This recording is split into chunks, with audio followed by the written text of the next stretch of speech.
Well, it's another Saturday, and of course we promised you we were going to bring you one of our greatest living legends in Kenya.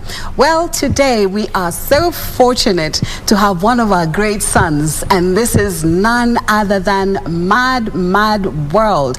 I will let him tell you his real name. Welcome to the show. Yeah, thank you very much. Okay. Who is Mad World? It's a long story. I know. M-A-D-D. Yes. I always insist on the double D. Yeah. M-A-D-D. Why do you insist on the double D? To make it different to distinguish it from the state of mind. Okay. Mad. Yes. M-A-D. Yeah. Anyway, in my kind of business, you need a short, kind of catchy pseudonym. Rather than use your your normal office or banking name. So what is your name? What's your real name? I really use it, but it's Paul Kelemba. Paul Kelemba. Yeah, Paul Kelemba. When were you born? I'm a guy from the early 60s. Okay. Yes, yeah. 1 year before independence. That's great. Yes, yeah. I'm in the same bracket with the president of Kenya. Uhuru Kenyatta. Yeah, that's right. That's wonderful. Oh, yes, yes. Now, you have been one of the greatest celebrated cartoonists in the country. Can you tell us your journey, to where you are now, how you started in the early years? It's okay. It's been quite a long journey. Yes. Yeah, full of challenges, ups and downs, and so on. And I can place myself amongst the pioneering group of cartoonists. Yes. So I and some other colleagues of mine who are around kind of my age have kind of opened the avenues for what we now see today. I mean, newspapers are full of cartoons and cartoonists. So we helped open that door. But however, the threshold really of doing these cartoons were people like Terry Hurst. Terry Hurst came into Kenya in the late 60s. Yes. And is really the one who launched editorial cartoons in this country, though it was just once a week. Yes. It was called Hearst on Friday, the Daily Nation. Yes, so from that, it gave us inspiration. When I say us, I'm talking about I and the late Frank Odoi. Yes. And Gado. Yes. Yeah, that's Godfrey Mompembo. Yeah, he's I'm way older than him, but he's now also in the category of the older artists. Yes. And James Kamawira. Yes. Yeah, oh yes, yeah. So the old folks have kind of, died off, including Juha Kalulu, the producer, Edward Gitau.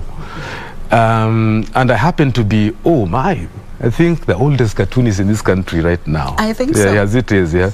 Well, I think I'll happily take the mantle. So it's been quite a journey. Yes. Remember that, Catherine, in our time, this was not a job. Yeah, you didn't aspire to become a cartoonist as it is today. So I didn't really study going towards that. But then all of a sudden, the opportunities came. So I dumped the courses that I was doing. Let's not go there, it was accounts. Yeah?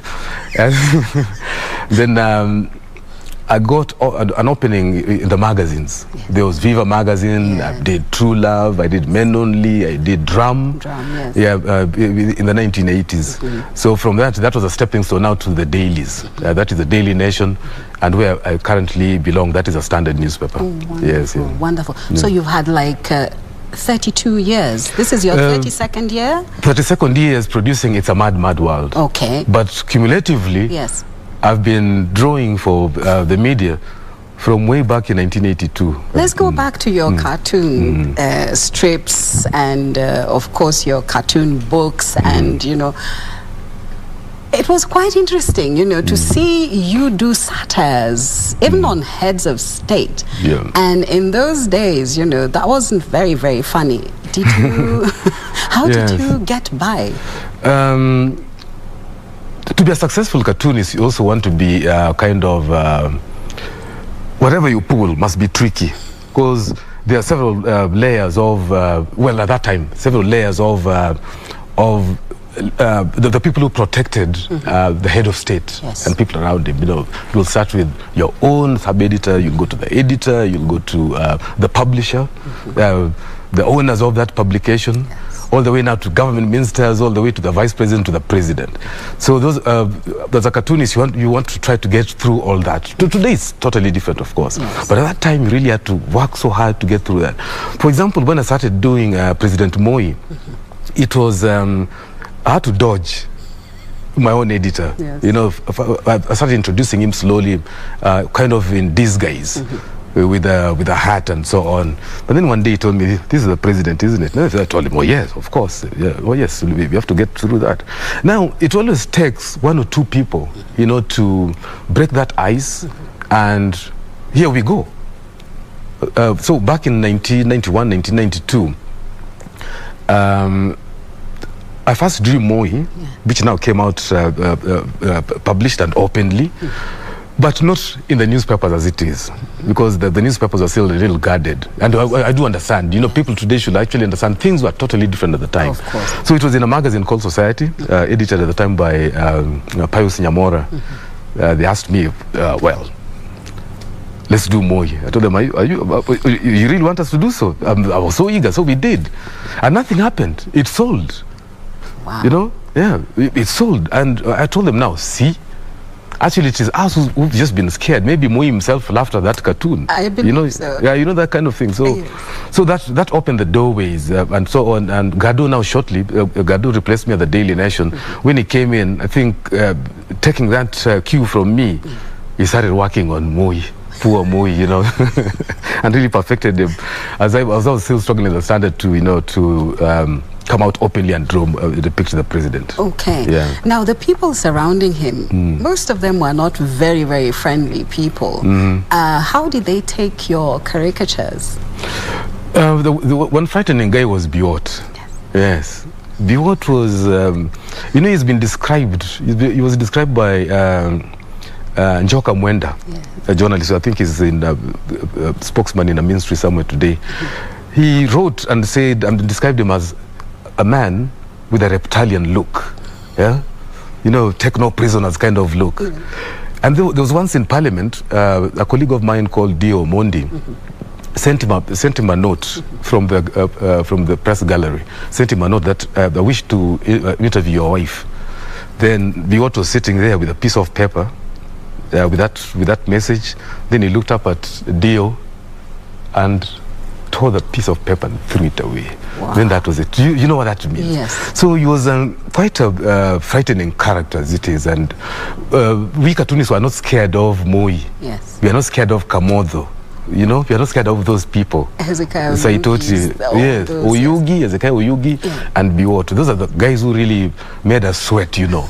Because, you know this thing about the president's men, the king's men, the henchmen, they might, even if the president was like, okay, teach him a lesson, they might go a little too far, you know.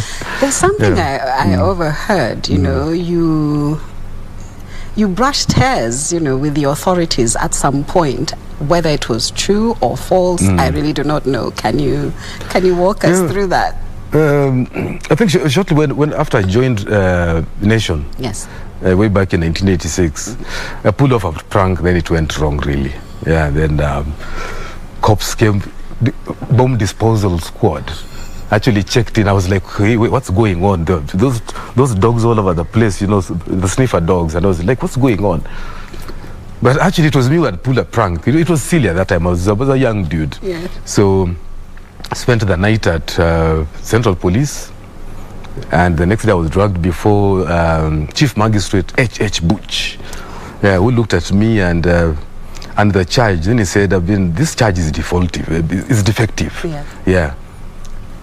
Remand him and bring him back tomorrow. So the next day I was accused of, after spending a night at industrial area, I was accused of, the charge read, publishing an alarming statement. You know, so that's something that was going to stick, and not the earlier charge. So, well, it's another long story. It dragged on for 2 years, and let's not talk about the outcome. Here I am. Great. Okay. Now, for many years, you were actually viewed as the voice of the people. Many people actually bought the newspaper just to see your cartoons and see the illustration of what the president had said through your eyes. Yes. And, you know, this gave us a lot of, you know, clarity and also insight into what the president actually meant to say. And, you know, where did you get these insights from? It's not good enough just to be a good artist. Yeah, you have to go beyond that. You have to analyze current events and form your own opinions. And those are the opinions that you offer to the public, to the readers, to your audience, for them to also form their own opinions. They can agree with them, they can challenge you, or inspire debate. I wanted to ask you about 2015. Something happened then. Can you tell us what happened in 2015? I won the CNN Journalist of the Year multi-choice award in the category of General Electric Energy and Infrastructure. This was the first time that a cartoonist was receiving an award from this prestigious award.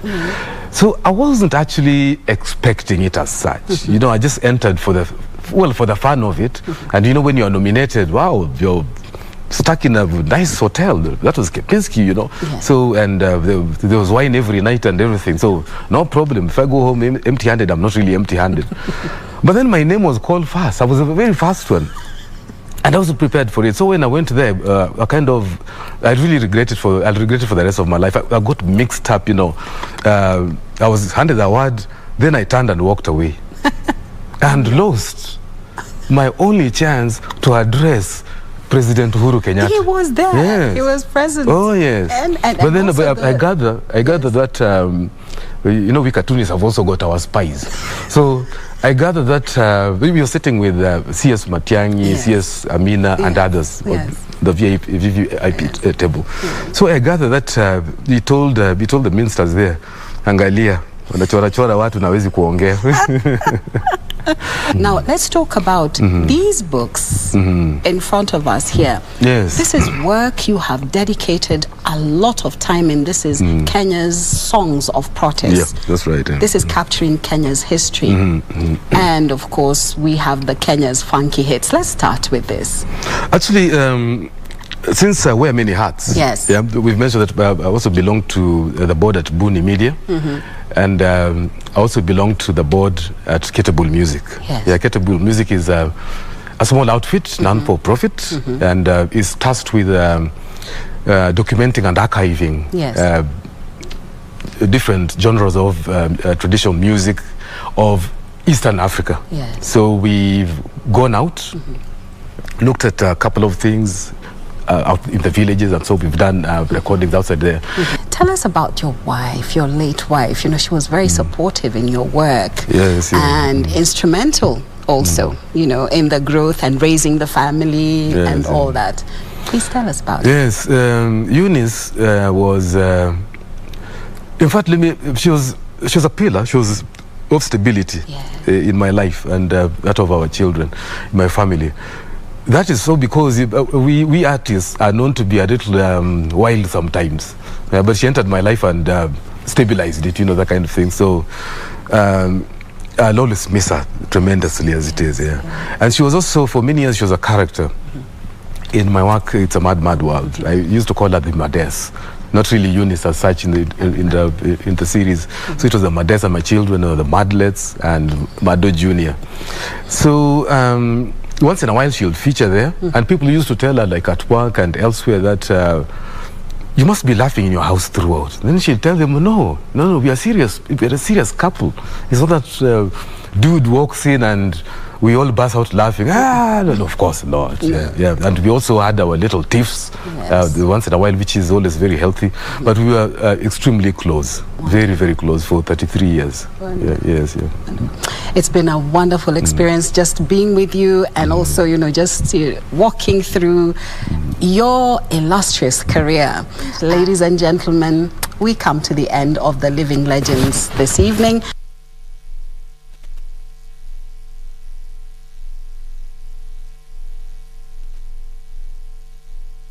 It was a